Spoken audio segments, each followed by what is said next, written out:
नमस्कार, आप देख रहे हैं प्राइम न्यूज और मैं हूं आपके साथ आलोक शुक्ला। यूपी प्राइम में आप सबका स्वागत है। बेसिक शिक्षा मंत्री डॉक्टर सतीश द्विवेदी ने प्रेरणा ऐप लॉन्च किया है।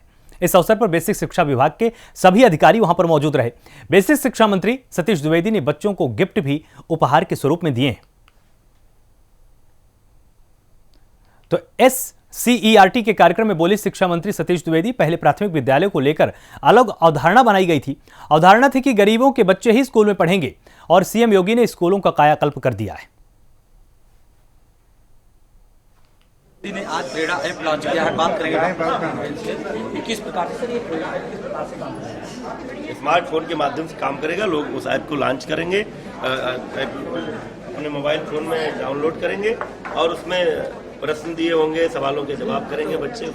सर, अगर अभिभावक चाहेंगे तो क्या उसमें कोई शिकायत या अपनी डाल सकते हैं? वो सब भी है, अभिभावकों का फीडबैक भी। सर, अक्सर देखा गया है कि गांव क्षेत्र में या बच्चों के पास स्मार्टफोन की कभी या इंटरनेट की ये कोई अनिवार्य व्यवस्था नहीं है। क्लासरूम टीचिंग तो चल ही रही है, उसके अलावा एक सुविधा है, जिन लोगों के पास स्मार्टफोन है वो उसका इस्तेमाल कर सकते हैं। एक बच्चे के पास है तो 10 बच्चे उससे देख सकते हैं। ये एक नई खोज की है विभाग ने। आजकल अधिकांश लोग स्मार्टफोन के यूजर हैं, तो उनके लिए एक ये सरप्लस है। तो निश्चित तौर पे आपने सुना कि डॉक्टर सतीश द्विवेदी का कहना है कि बच्चे स्कूल जाएंगे, स्कूल खुलेगा, लेकिन उनके लिए एक सेकंड ऑप्शन है कि वो अगर चाहें तो डिजिटल माध्यम से अपनी शिक्षा व्यवस्था को मजबूत कर सकते हैं। कैमरामैन बॉबी के साथ रणवीर कुमार पांडे, प्राइम न्यूज, लखनऊ। तो वहीं उत्तर प्रदेश देश में सबसे ज्यादा हवाई सेवाओं वाला राज्य बनने जा रहा है। योगी सरकार ने राज्य में हवाई सेवाओं के चौतरफा विस्तार की गति तेज कर दी है। लखनऊ, वाराणसी और अयोध्या समेत यूपी में बहुत जल्द 5 अंतर्राष्ट्रीय हवाई अड्डे होंगे। यूपी में हवाई सेवाओं के विस्तार का ब्यौरा मुख्यमंत्री योगी आदित्यनाथ ने शनिवार को नीति आयोग की बैठक में पेश कर दिया है। कुशीनगर को इंटरनेशनल एयरपोर्ट के लिए DGCA का लाइसेंस मिल चुका है। कुशीनगर यूपी का तीसरा इंटरनेशनल एयरपोर्ट बनने वाला है।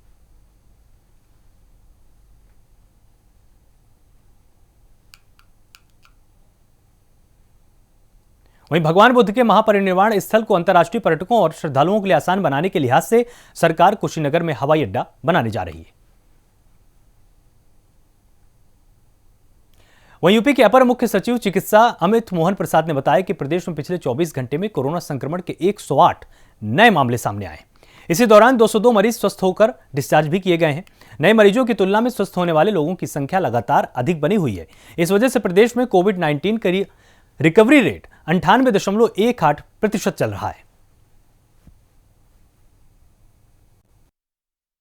प्रदेश में कोरोना का संक्रमण कम है और वर्तमान में 2268 एक्टिव मामले हैं। आज भी जैसा उन्होंने बताया 108 नए मामले आए हैं। प्रदेश में संक्रमण को विशेष रणनीति बनाकर नियंत्रण किया गया है और उस विशेष रणनीति का निरंतर अनुश्रवण व समीक्षा माननीय मुख्यमंत्री जी द्वारा स्वयं की गई है। कोविड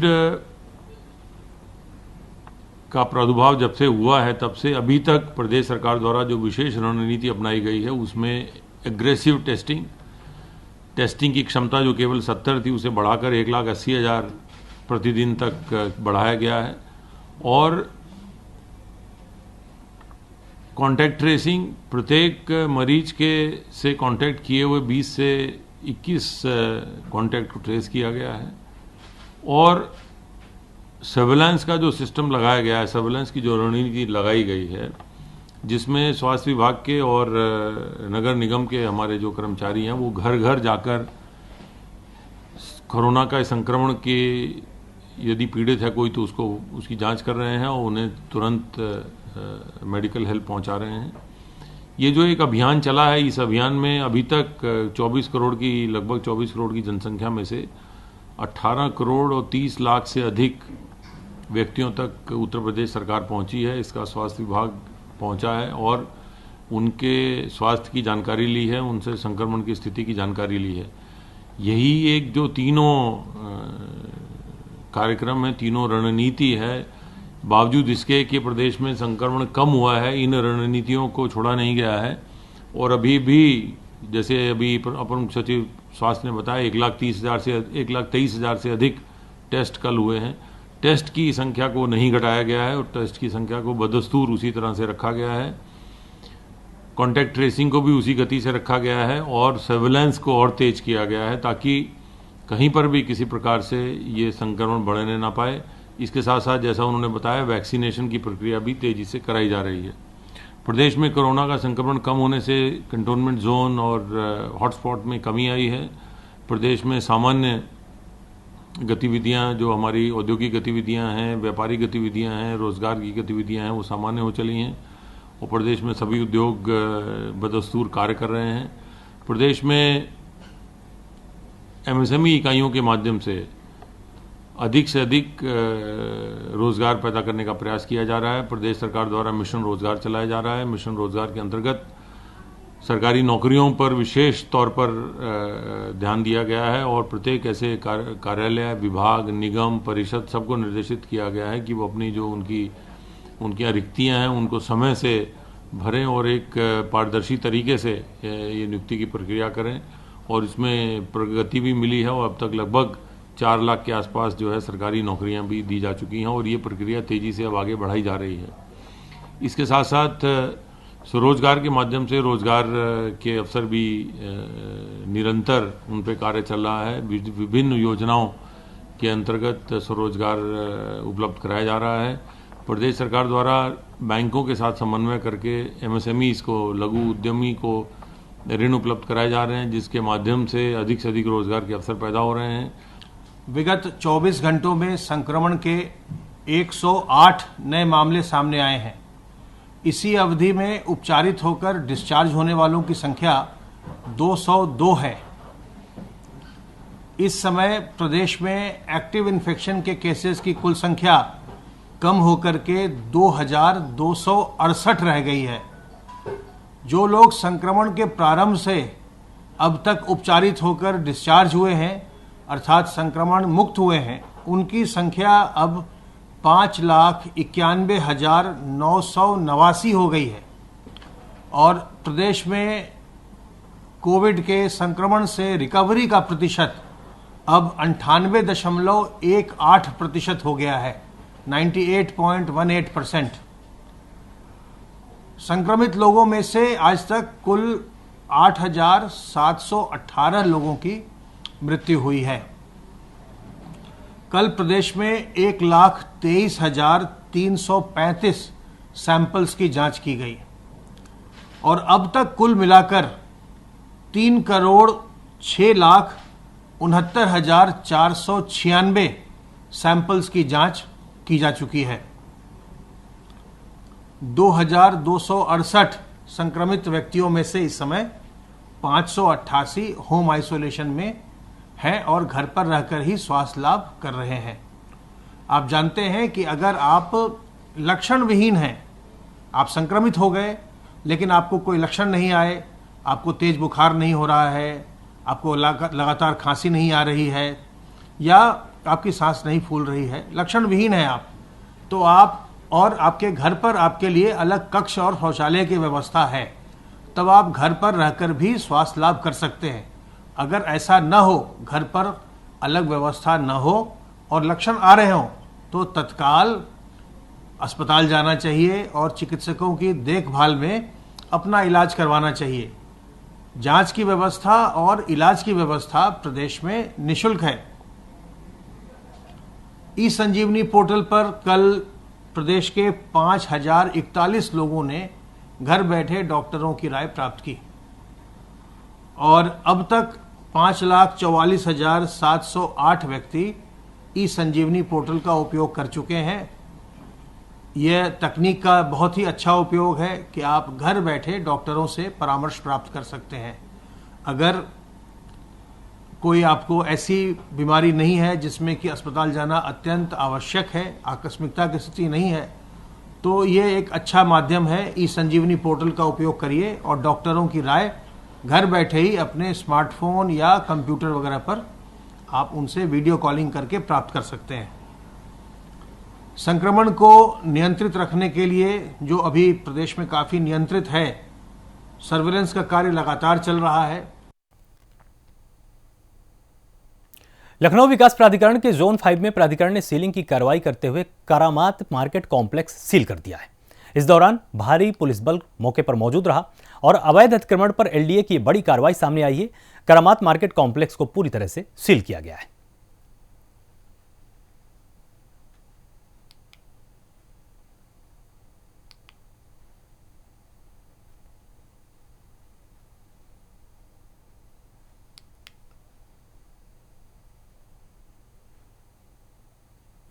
तो अवैध अतिक्रमण पर एलडीए की कार्रवाई सामने आई है लखनऊ में और यहां पर करामात कॉम्प्लेक्स को सील किया गया है।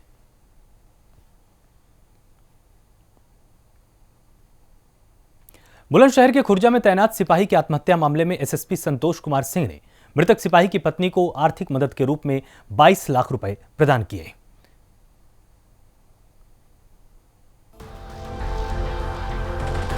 यूपी के बुलंदशहर में एसएसपी ने एक सिपाही की अंतिम इच्छा पूरी करते हुए मृतक सिपाही की पत्नी को 22 लाख रुपए का चेक सौंपकर आर्थिक मदद की है।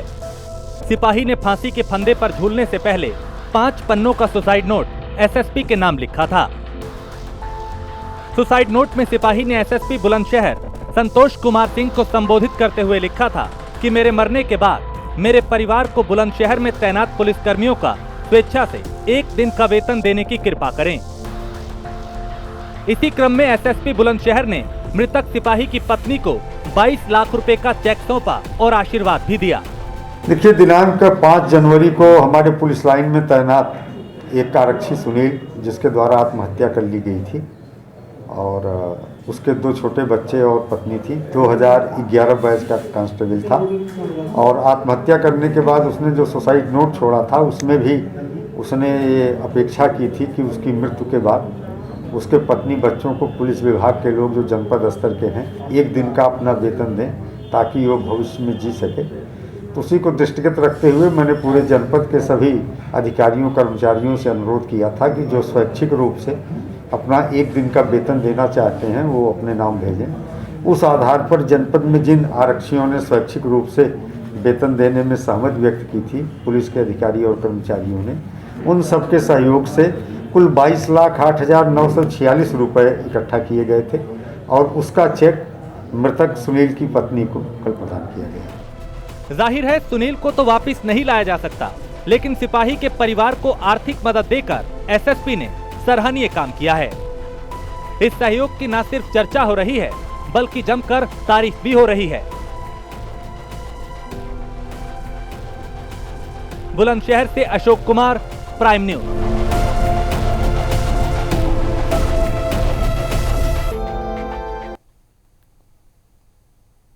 खबर हापुड़ से है। हापुड़ में मामूली कहासुनी को लेकर 2 पक्षों में जमकर विवाद हुआ है। इसके बाद दोनों पक्षों में जमकर मारपीट भी शुरू हो गई।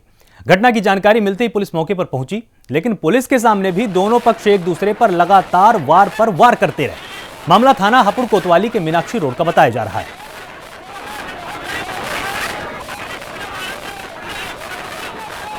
मीनाक्षी रोड पर आमने सामने 2 पक्षों की दुकानें हैं। एक इलेक्ट्रॉनिक्स की, एक ज्वेलरी का बॉक्स बनाता है। इनमें किन्हीं कारणों से आज आपस में विवाद हुआ। विवाद के बाद मारपीट हो गई है। पुलिस तत्काल मौके पर पहुंचकर 8 लोगों को वहां से लाई है, हिरासत में है वो। उनसे पूछताछ की जा रही है और घटना का क्या कारण था, क्यों ऐसी घटना हुई है, इन सभी तथ्यों की जांच पड़ताल की जा रही है और इसके बाद आवश्यक वैधानिक कार्रवाई। प्रथम दृष्टया क्या लग रहा है इतना बवाल हुआ है सर वहाँ पे? देखिए, दोनों पक्षों में आमने सामने दुकान है और किसी बिजनेस को लेकर के इनमें आपस में कुछ बातचीत हुई है पहले, उसके बाद ये मारपीट की घटना हुई है।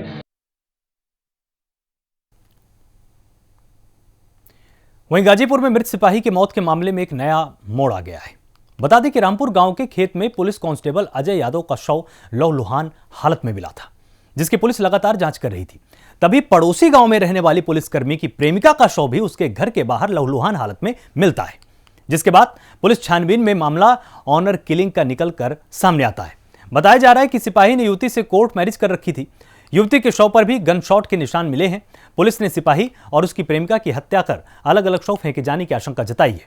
एसपी ओम प्रकाश सिंह ने यह दावा किया है कि जल्द ही इस डबल मर्डर केस का पर्दाफाश कर आरोपियों को गिरफ्तार करेंगे और उन्हें जेल भेजा जाएगा।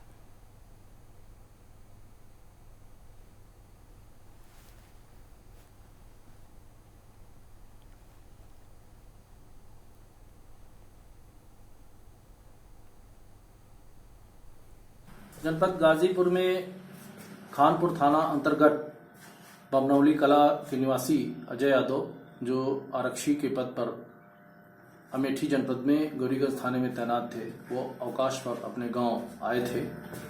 कल गांव के ही पास थोड़ी दूर रामपुर ग्राम सभा के सुनसान क्षेत्र में उनका शव मिला था प्रातः, और शव के पास से 2 पिस्टल्स और उनके सिर पे गोली के निशान थे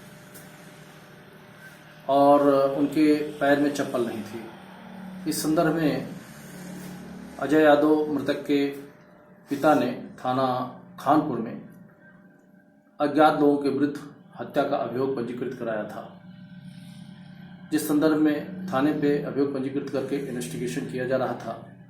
आज इसी क्रम में जिस लड़की, जो पासी के गांव की एक लड़की से इनकी कोर्ट मैरिज हुई थी 2018 में, वह लड़की भी कल उसके पिता ने गुमशुदगी ऑनलाइन दर्ज कराई थी। आज उस लड़की का शव उसके अपने ही पिता के घर में घर के बाड़े में मिला। लड़की के शव के निरीक्षण से पता चला है कि उसकी भी गोली मार करके हत्या की गई है, और लड़की के शव के पास से ही मृतक अजय यादव का चप्पल भी बरामद हुआ है। इस संदर्भ में लोगों को, जो संदिग्ध लोग हैं, उनसे पूछताछ की जा रही है और शीघ्र ही जो इस घटनाओं में संलिप्त लोग हैं उनके विरुद्ध कानूनी कार्रवाई करके, गिरफ्तारी करके घटना का खुलासा किया जाएगा।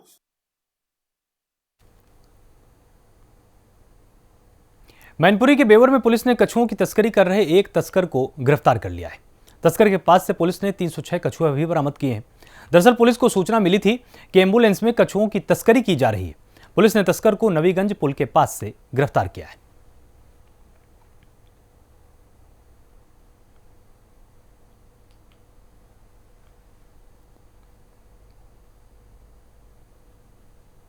मुझे सूचना मिली थी कि बेवर थाना इंचार्ज द्वारा कुछ एक एम्बुलेंस पकड़ी गई है, जिसमें कछुए बरामद हुए हैं।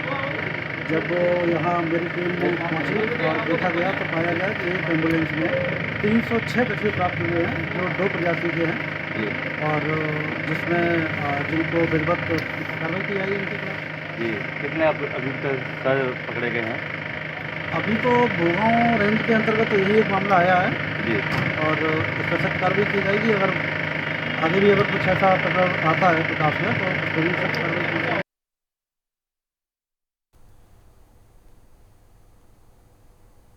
श्रावस्ती के जमुना तहसील में बीजेपी विधायक गांव-गांव जाकर लोगों की समस्या सुनते हुए नजर आ रहे हैं। इसी तरह एक गांव फुलवरिया शाहपुर में जब विधायक जी पहुंचे तो लोगों ने बिजली की समस्या सामने रख दी। जब आपको बता दें, भाजपा सरकार का दावा है कि हर गांव में बिजली पूरे तरीके से पहुंच चुकी है, लेकिन सरकार के इस दावे को ये गांव आईना दिखा रहा है।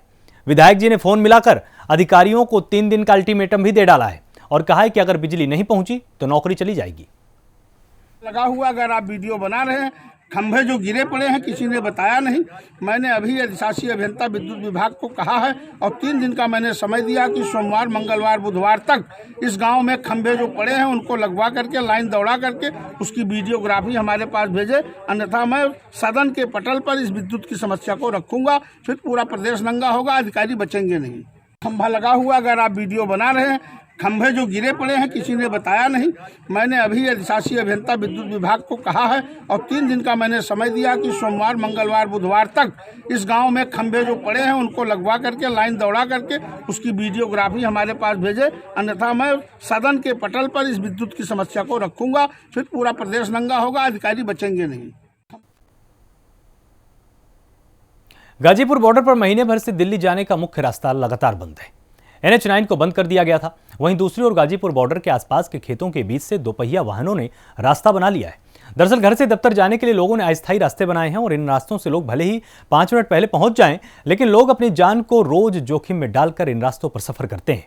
फिलहाल प्रशासन ने अस्थायी रास्तों पर कटीले तार लगाकर रास्ते बंद किए हैं। यूपी गेट पर किसान आंदोलन को लगभग 3 महीना होने जा रहा है।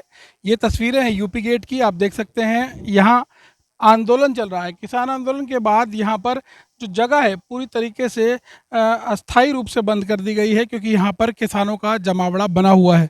अब ऐसे में जो लोग सुबह सवेरे ऑफिस के लिए निकलते हैं उनको खासा परेशानी होती है, क्योंकि वो काफ़ी लंबा रास्ता इख्तियार करके दिल्ली में प्रवेश करते हैं। तो ऐसे में लोगों ने अस्थाई रास्ते का चुनाव किया था और ये वो रास्ता था जिसे फिलहाल बंद कर दिया गया है। आप तस्वीरें देख सकते हैं, यहाँ कटीली तारें लगाई गई हैं और यहाँ पर साफ तौर पे लिखा है यहाँ से आगे जाना मना है, अंदर जाना मना है। कुल मिलाकर यहाँ जो जगह है मैं आपको दिखाना चाहूँगा कि यहाँ अभी से कुछ देर पहले मोटरसाइकिल्स आ रही थी और वाहन आ रहे थे, लोग आ रहे थे जिन्होंने अस्थाई रास्ता का चुनाव किया था। यहाँ से होकर लोग दिल्ली से उत्तर प्रदेश में प्रवेश कर रहे थे और उत्तर प्रदेश के लोग दिल्ली में प्रवेश कर रहे थे। एक कच्चा रास्ता है, हालांकि यहाँ पर दुर्घटना ना हो जाए इसी के चलते जो प्रशासन है उसने ये कटीले तार यहाँ लगा दिए गए हैं। फिलहाल जिस तरीके के तार लगाए गए हैं आप देख सकते हैं, ये कटीले तार यहाँ पर इस चीज़ की तस्दीक कर रहे हैं कि यहाँ से कोई वाहन की आवागमन ना हो। हालांकि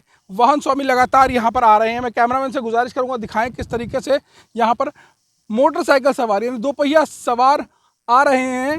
कैमरे की जद से देख सकते हैं कि किस तरीके से वहाँ पर 2 पहिया वाहन खड़े हुए हैं आने के लिए यहाँ पर, और लगातार जो 2 पहिया वाहन है उन्होंने ये अस्थाई जो रास्ता चुना है वो फिलहाल इन्हें नहीं पता है कि यहाँ पर कटीले तार लगा दिए गए हैं, रास्ते को बंद कर दिया गया, लेकिन फिर भी यहाँ पर आने के लिए 2 पहिया वाहन लगातार इस रास्ते का चुनाव कर रहे हैं। अब ऐसे में कोई दुर्घटना ना घटे इसके लेकर खासा तैयारी की थी प्रशासन ने और ये कटीले तार यहाँ लगा दिए गए। एक शख्स है जो कि दिल्ली से उत्तर प्रदेश की सीमा में आ रहे हैं, हालांकि ये कटीले तार देखकर काफ़ी परेशान। आप बताएं यहाँ पर कहाँ से आ रहे हैं आप?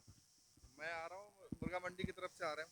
अच्छा, तो ये कटीले तार लगा दिए गए, अस्थाई रास्ता था क्योंकि 2 पहिया वाहन यहाँ से आ रहे थे। पता नहीं क्यों लगा दिया, मैंने पूछा भी वहाँ पे, बताया नहीं, बोला बिल्कुल क्लोज है मामला। किसान आंदोलन चल रहा है, उसी के मद्देनजर ये पूरा इलाका बंद है, पूरी तरीके से सील है और यहाँ पर अब कटीले तार लगा दिए गए। कोई अप्रिय घटना ना घटे, यानी कोई दुर्घटना ना घटे।